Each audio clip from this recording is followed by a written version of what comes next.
This report I received today is a monumental document in more ways than one. But it is a very, very important piece of America's history, and it will shape America's future in ways that will make us a more honorable, more successful, and more ethical country. What this committee learned, I would like to review today with a little more detail than Dr. Faden said, because I think it must be engraved on our national memory. Thousands of government-sponsored experiments did take place at hospitals, universities, and military bases around our nation. The goal was to understand the effects of radiation exposure on the human body.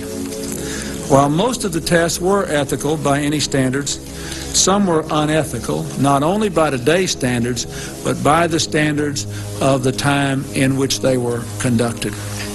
They failed both the test of our national values and the test of humanity.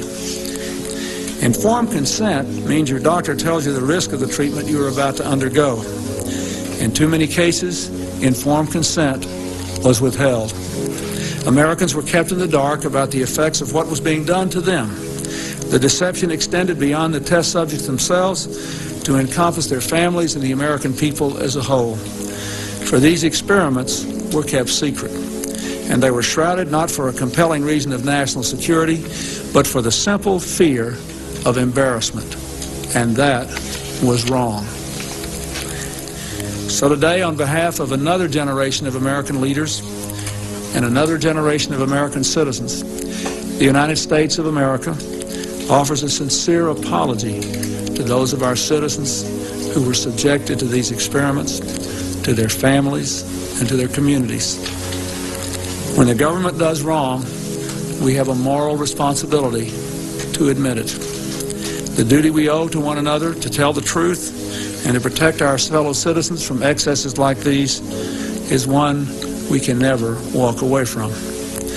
Our government failed in that duty, and it offers an apology to the survivors and their families, and to all the American people who must be able to rely upon the United States to keep its word, to tell the truth, and to do the right thing.